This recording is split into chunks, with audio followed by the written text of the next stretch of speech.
크게 아멘으로 화답하시겠습니다. 할렐루야. 따라하시겠습니다. 너희의 행위를 살필지니라.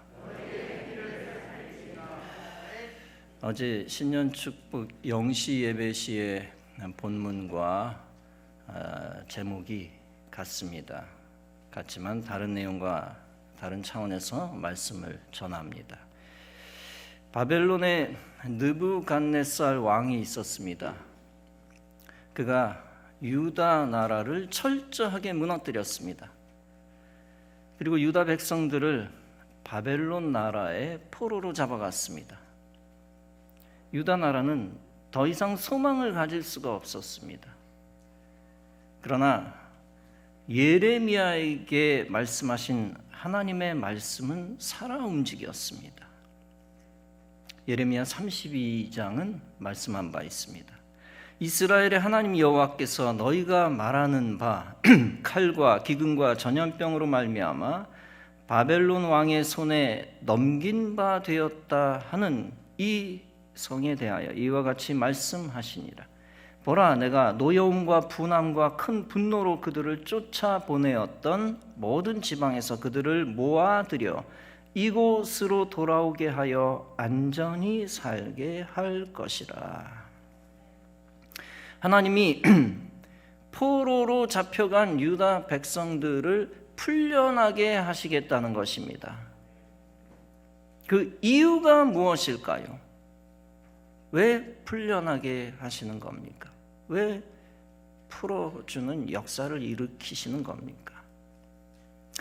단순히 유다 백성들이 남의 나라에서 고생하는 것이 딱해 보여서일까요? 혹은 유다라는 백성이 선민이기 때문에 선민을 살리기 위한 것일까요? 물론 선민이기 때문에 하나님이 해방시키신다라는 말도 맞습니다.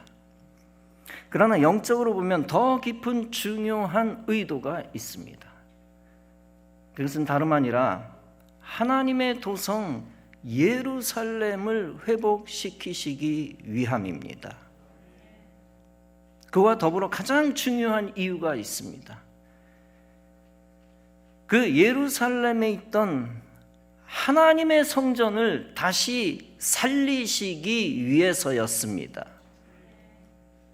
하나님의 성전을 솔로몬이 크게 웅장하게 세운 적이 있습니다. 옛적에. 그런데 과거의 솔로몬의 성전은 이방 나라에 의하여 무너지고 불탔습니다. 하나님의 성전이 그렇게 참혹하게 폐허로 남아있는 것은 하나님의 뜻이 아니었습니다. 반드시 하나님은 하나님의 성전을 재건할 계획을 가지고 계셨습니다. 꼭 솔로몬 당시의 화려한 성전을 똑같이 만드시는 계획은 아닙니다. 솔로몬 성전처럼 화려하지 못해도 상관없었습니다. 하나님의 성전 자체를 회복시키시는 것이 목적이었습니다. 하나님께서는 이 말씀을 이루시기 위하여 사람을 사용하셨습니다. 당장 이스라엘 지도자를 먼저 사용하신 것이 아닙니다. 우선 하나님은 하나님을 알지도 못하는 바사왕 고레스를 사용하셨습니다. 역대하 36장은 말씀한 바 있습니다. 바사의 고레스 왕 원년에 여호와께서 예레미야의 입으로 하신 말씀을 이루시려고 여호와께서 바사의 고레스 왕의 마음을 감동시키심에 그가 온 나라에 공포도 하고 조소도 내려 이르되 바사왕 고레스가 이같이 말하노니 하늘의 신 여호와께서 세상 만국을 내게 주셨고 나에게 명령하여 유다 예루살렘의 성전을 건축하라 하셨나니 너희 중에 그의 백성된 자는 다 올라갈지어다. 너희 하나님 여호와께서 함께 하시기를 원하노라 하였더라. 놀라운 이방왕의 선언이죠. 이스라엘 백성들은 뜨거운 마음을 가지고 예루살렘에 올라갔습니다. 회파된 하나님의 성전을 온전하게 다시 재건하기 위한 열심입니다. 그러나 예루살렘으로 돌아와 부딪히는 현실은 그리 녹록하지가 않았습니다. 사마리아인들을 비롯한 주변 민족들의 방해가 있었습니다. 그리고 기근으로 인한 땅의 황폐화, 이 재앙이죠. 이런 어려움 등 이런 환난 때문에 시간이 갈수록 더했습니다. 이로 인하여 뜨거운 열심은 급속히 식어져 갔습니다.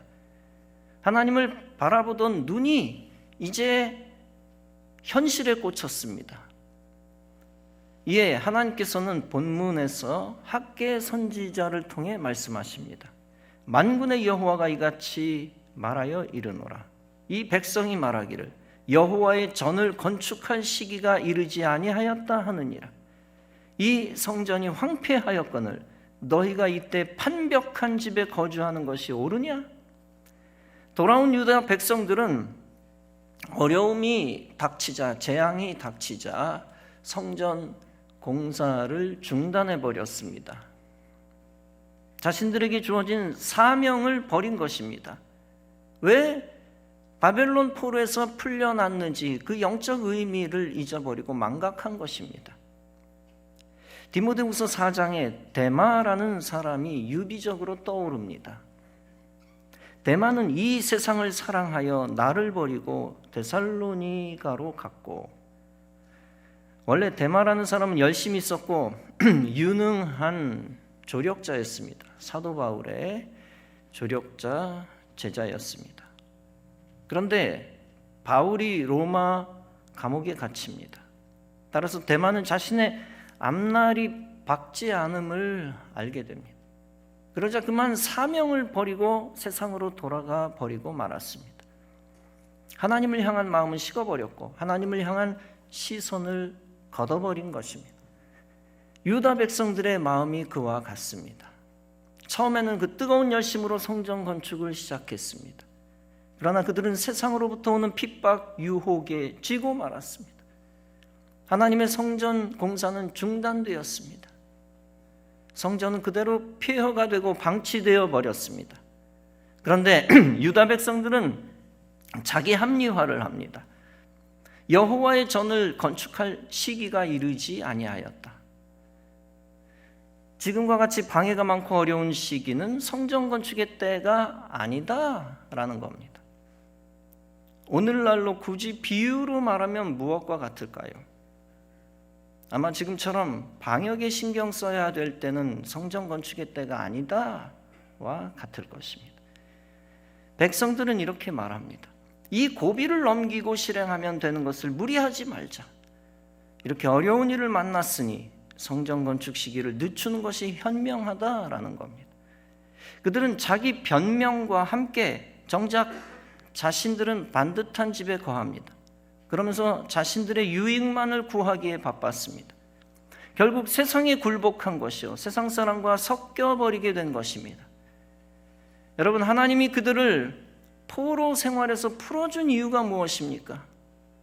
오직 예루살렘의 성전을 재건하기 위한 것이었습니다. 그러나 그들이 성전에 관심 없고 세상살이에만 관심을 기울였습니다. 따라서 하나님의 뜻을 유다 백성들이 비틀어 버리고 있는 것입니다. 하나님의 뜻을 무너뜨리는 모습을 하나님이 그냥 방치하시지 않았습니다.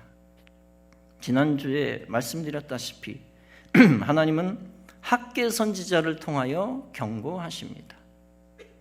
그러면서 유다 백성들의 죄로 인한 재앙을 설명합니다.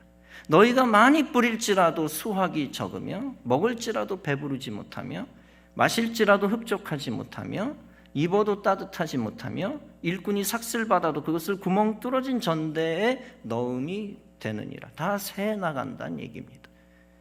하나님의 뜻, 성전 재건을 이루지 않으면 아무 소용이 없다는 것입니다.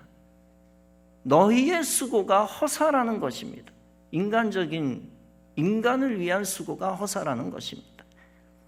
아무리 성공하려 해도 소용없고 행복하려 해도 소용없다는 것입니다. 하나님이 처음부터 버린 사람에게는 해당되는 말씀이 아닙니다. 이 말씀은 하나님이 택한 사람, 사명 있는 사람에게 해당되는 말씀입니다. 하나님의 뜻을 이루어야 하는 사람에게 해당되는 말씀입니다. 그들이 성전을 버리고 세상으로 갈 때 재앙이 온다는 것입니다. 따라서 하나님은 경고하는 것입니다. 너희는 정신 차리고 너희의 불신앙과 불순종과 죄악을 돌아보라는 것입니다. 살피라는 겁니다. 본문은 말씀합니다. 만군의 여호와가 말하노니 너희는 자기의 행위를 살필지니라. 너희는 산에 올라가서 나무를 가져다가 성전을 건축하라. 그리하면 내가 그것으로 말미암아 기뻐하고 또 영광을 얻으리라. 여호와가 말하였느니라. 성전을 건축하라. 누가 말했다는 겁니까? 대통령입니까? 행정관입니까? 단순히 제사장입니까? 여호와 하나님이 말씀하셨다는 것입니다. 즉 성전 재건과 성전 건축은 하나님의 뜻이며 하나님의 명령이라는 것입니다. 성전 재건은 너희 유다 백성이 해방된 이유라는 것입니다. 성전 재건은 예루살렘이 살아난 이유라는 것입니다. 그리고 성전 재건은 유다의 자치권이 확대된 이유라는 것입니다. 다행히 유다 백성들이 학개의 말을 듣습니다. 학개 1장은 말씀합니다. 스룹바벨과 대제사장 여호수아와 남은 모든 백성이 그들의 하나님 여호와의 목소리와 선지자 학개의 말을 들었으니 이는 그들의 하나님 여호와께서 그를 보내셨습니다. 백성이 다 여호와를 경외하매 여호와께서 총독 스룹바벨의 마음과 대제사장 여호수아의 마음과 남은 모든 백성의 마음을 감동시키시매 그들이 와서 만군의 여호와 그들의 하나님의 전 공사를 하니라. 결국 백성들이 마음을 돌이킬 때 하나님이 성전 재건을 하신 것입니다. 유다 백성들이 자신의 행위를 살필 때 하나님이 그들을 사용하신 것입니다. 이처럼 우리도 성전 이전 건축을 앞두고 명심해야 합니다. 우리의 행위를 살피고 새롭게 할 때 하나님이 건축을 완성하실 것입니다. 만약 우리가 건축에 합당한 마음과 멀리 떠나 있으면 어떻게 됩니까? 하나님이 축복의 선물을 허락하지 않으실 것입니다. 우리가 세상을 향한 사랑이 더 크면 어떻게 됩니까? 하나님이 우리를 사용하시고자 하는 계획을 보류하실 것입니다. 그것은 영적으로나 육신적으로나 큰 비극입니다. 반드시 우리는 건축에 합당한 마음, 하나님 마음에 합한 마음을 가져야 합니다. 그로 인하여 그 위대한 일에 쓰임 받아야 합니다. 더 나아가 그 쓰임 받는 일로 인하여 하나님이 예비하신 복을 받아야 합니다. 궁극적으로는 하나님의 뜻에 순종하여 하나님의 뜻을 이루어 드려야 합니다. 그때 비로소 우리는 참된 성도가 되고 하나님의 영광에 참여하게 될 것입니다. 요시야 왕이 퇴락한 성전을 수리한 일이 있었습니다. 그때 요시야 왕은 대제사장 hil기야를 통해 율법책을 발견하게 됩니다. 이스라엘 백성들이 오랜 세월 찾지도 않고 버려왔던 율법책입니다. 요시야 왕은 성전 수리를 하다가 영적으로 큰 선물을 획득한 것입니다. 요시야 왕은 옷을 찢으며 지난 날을 회개합니다. 요시야를 통해 얻는 교훈 중 하나가 있습니다. 그것은 성전, 즉 예배당을 잘 보살피는 정성이 있어야 한다는 것입니다. 성전과 예배당이 황폐화되면 어떻게 될까요? 어떨까요? 과연 우리가 성전에 들어가 예배를 드릴 수 있겠습니까? 외람됩니다만 교회들을 보면 가끔 안타까운 모습도 있습니다. 어떤 교회 가보면 유리창이 깨져 있는 경우가 있습니다. 전등 여러 개가 나가 불이 안 들어와 흉한 경우도 있습니다. 가장 가관인 것은 교회 간판 글씨가 막 떨어져 나간 경우입니다. 글씨가 어마어마하게 큰데 교회 이름 대형 간판의 50%가 떨어져 나갔습니다. 그 상태로 불까지 밤에 켜놓았습니다. 가까운 금천구에 있는 큰 교회입니다. 하루 이틀도 아니고 몇 날 며칠을 그대로 방치하는 것을 보았습니다. 목회자든 교인이든 어떤 마음으로든 수리하여 끼웠었어야 했습니다. 교회가 어떻게 되든 뒤죽박죽 놔두는 것은 진정한 교회 사랑이 아닙니다. 외형의 건물만 교회가 아닙니다. 우리의 몸도 교회입니다. 성도들의 모임 자체가 교회입니다. 이때 성도들은 더욱 새 결심을 해야 합니다. 더욱 거룩성을 회복해야 하고 주님께 순종하는 마음을 가져야 합니다. 새롭게 우리를 고쳐야 합니다.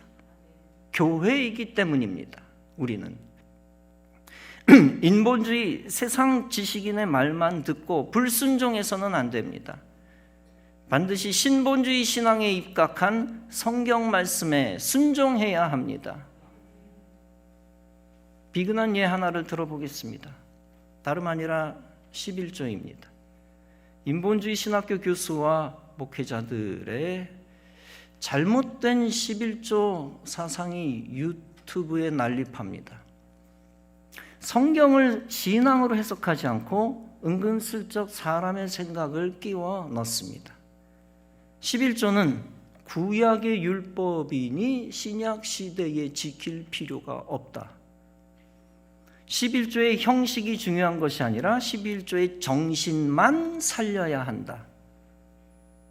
그 11조의 정신은 사랑과 정의이며 구제와 돌봄이요 먹는 것이다. 그렇게 주장을 합니다. 여러분, 사랑과 정의와 구제와 돌봄은 11조가 아니더라도 성경에 가득합니다. 진정한 11조 정신은 인간의 유익 증진이 아닙니다. 진정한 11조 정신은 우리의 소유는 하나님의 것이다 라는 것입니다. 모든 것을 하나님께 드려야 한다라는 것입니다. 단지 자비로우신 하나님이 10의 9을 우리에게 선물로 주신 것입니다. 여러분, 11조의 근본 기능은 공동체의 운영이 아닙니다. 여러분, 동창회, 노인클럽, 운동동아리 모든 곳에서 회비를 걷습니다. 회비는 회장이 회원들을 설득하여 걷는 돈입니다. 회원들은 회장이 취지에 동의하여 돈을 냅니다. 그러나 11조는 사람이 걷는 것이 아닙니다. 하나님이 하나님의 것을 조금 취하여 하나님의 뜻을 이루시기 위한 것입니다. 하나님이 피로 사신 교회에 하나님의 계명을 주신 것입니다. 그 계명에 의하여 하나님의 뜻을 이루시려 하는 것입니다. 인본주의자들은 계명을 회비로 전락시킵니다. 11조를 통한 축복의 통로를 막아버립니다. 그리고 11조의 신앙과 거룩성을 훼손시킵니다. 그뿐 아니라 인본주의자들은 모든 하나님의 계명을 비틀고 갈아치우고 없애버립니다. 신앙이 망가진 것을 그냥 아무렇지도 않은 듯 방치합니다. 다 깨졌는데도 방치합니다. 그들의 말, 세상의 말에 귀를 기울인 채 의롭다라고 착각해서는 안 됩니다. 다시금 기독교인의 행위를 살펴야 합니다. 즉 다시 세상과 인간의 생각을 버리고 하나님의 생각을 따라야 합니다. 이사야 55장은 말씀합니다. 너희는 여호와를 만날 만한 때에 찾으라. 가까이 계실 때에 그를 부르라. 악인은 그 길을, 불의한 자는 그 생각을 버리고 여호와께로 돌아오라. 그리하면 그가 긍휼히 여기시리라.